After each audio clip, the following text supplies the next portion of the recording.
उपदेश और प्रवचन दो ऐसे शब्द हैं जिनसे हम सभी भली भांति परिचित हैं, क्योंकि किसी न किसी को थोड़ा या ज़्यादा उपदेश या प्रवचन हम सभी देते हैं। यह बात अलग है कि प्रवचन या उपदेश लेना किसी से हमें पसंद कम ही आता है। लेकिन क्या उपदेश और प्रवचन दोनों समानार्थी शब्द हैं, एक दूसरे के पर्याय के तौर पर प्रयोग किए जा सकते हैं, या फिर इनके प्रयोग में कुछ अंतर होता है? चलिए आज की वीडियो में हम इसी पर बात करते हैं। नमस्कार, मेरा नाम है मीतू माथुर बधवार। आज की वीडियो में हम कोशिश कर रहे हैं उपदेश और प्रवचन इन दोनों शब्दों को समझने की भाषा की दृष्टि से। तो हमारा पहला शब्द है उपदेश। उपदेश शब्द को ज़रा ध्यान से देखिए कैसे बना है। इसमें है उपसर्ग और दिश धातु। उपसर्ग का अर्थ होता है निकट या पास। वैसे तो हर उपसर्ग के अनेक अर्थ होते हैं, लेकिन यहाँ जो प्रयुक्त होता है वह है पास, समीप या निकट।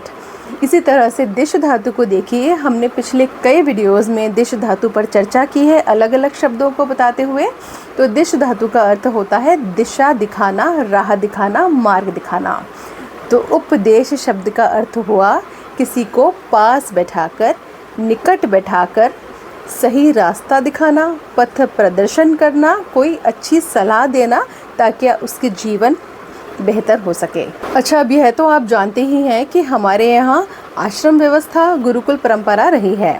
माना हमारे उपनिषदों में भी 100 वर्ष का जीवन हमारा माना गया है। तो जो पहले 25 वर्ष थे वे ब्रह्मचर्य आश्रम को समर्पित होते थे, और इसी तरह 25-25 वर्ष जो थे वो ब्रह्मचर्य के बाद गृहस्थ आश्रम, फिर वानप्रस्थ आश्रम और फिर संन्यास आश्रम के लिए समर्पित माने जाते थे।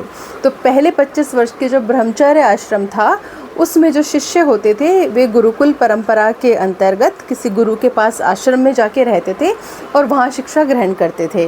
तो इस तरह से गुरु उन्हें अपने पास बिठाकर जब शिक्षा प्रदान करते थे, सन्मार्ग पर चलने की राह दिखाते थे, तो उसे कहते थे उपदेश देना। तो हम कह सकते हैं कि किसी बड़े बुजुर्ग का, किसी जानकार का, किसी विद्वान का या हमारा कोई भला चाहने वाला व्यक्ति हो, यदि वह हमें पास बिठाकर हमें कोई नीतिपूर्ण सलाह देता है, कोई उचित सलाह देता है, अच्छी सलाह देता है, हमारा पथ प्रदर्शन करता है, तो उसे कहते हैं उपदेश देना। अब बात करते हैं प्रवचन की। प्रवचन शब्द को ठीक से देखिए कैसे बना है। प्र उपसर्ग और वचन आगे लगा है। तो प्र का अर्थ होता है, प्र एक उपसर्ग है जिसका अर्थ होता है विशेष। वैसे तो हर उपसर्ग की तरह इसके भी अनेक अर्थ होते हैं, लेकिन यहाँ विशेष वाला अर्थ प्रयुक्त हुआ है। इसका विशेष अर्थ अधिकतर शब्दों में प्रयुक्त होता है, जैसे कि प्रारंभ में। आरंभ और प्रारंभ में क्या अंतर होता है, आप में से बहुत से लोगों ने जानना चाहा था। इस पर वीडियो बना चुकी हूँ, आप चाहें तो देख सकते हैं। वहाँ प्र उपसर्ग भी स्पष्ट हो जाएगा और आरंभ और प्रारंभ का अंतर भी। बहरहाल बात कर रहे हैं प्रवचन शब्द की।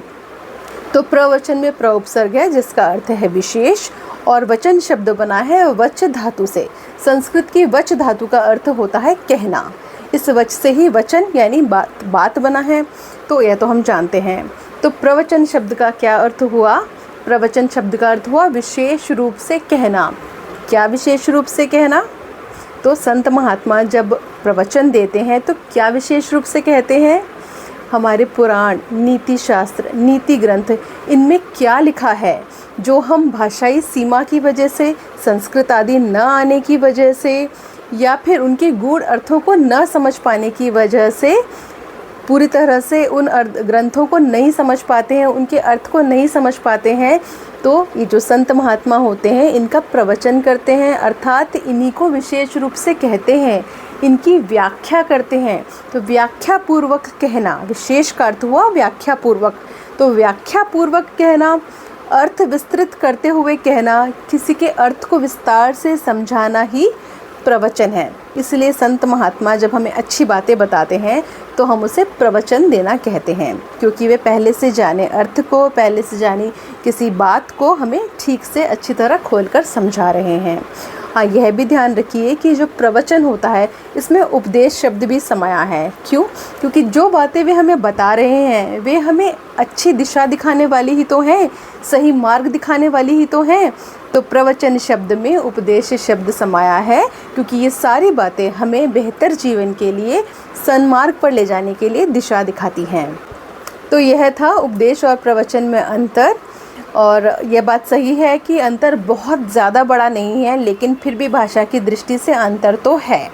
और मेरा मानना है कि चूँकि हिंदी हमारी मातृभाषा है, या कम से कम हम लोगों को एक दूसरे से जोड़ने वाली एक बड़ी भाषा है, और हम भारत के वासी हैं, तो ये अंतर हमें मालूम होने चाहिए। और मुझे पूरा विश्वास है कि अब जब आप इन शब्दों का प्रयोग करेंगे, यानी किसी को उपदेश प्रवचन देंगे या प्राप्त करेंगे, या फिर इन शब्दों का किसी भी संदर्भ में प्रयोग करेंगे और इन शब्दों के अर्थ को उस समय समझते होंगे, तो आपको बहुत अच्छा लगेगा।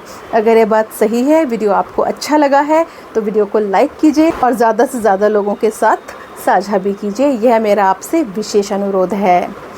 और हाँ, अगर आपने चैनल पहली बार देखा है, अच्छा लगा है, तो सब्सक्राइब कर लीजिए। यह भी बताना चाहूँगी कि एक व्हाट्सएप चैनल लिंक भी हमने क्रिएट किया हुआ है, जो मैं आपको इसके डिस्क्रिप्शन बॉक्स में लिख दूँगी। उसमें हम अपने नए वीडियोस के नोटिफिकेशन भी डालते हैं, और पुराने वीडियोस के भी हम उसमें पोस्ट डालते रहते हैं, क्योंकि ऐसे बहुत से लोग हैं जिन्हें चैनल की सामग्री पसंद आ रही है, लेकिन जो बाद में जुड़े हैं और उन्होंने पुराने वीडियोस नहीं देखे हैं, तो उनके लिए पुरानी पोस्ट भी और नई पोस्ट तो हम डालते ही। धन्यवाद।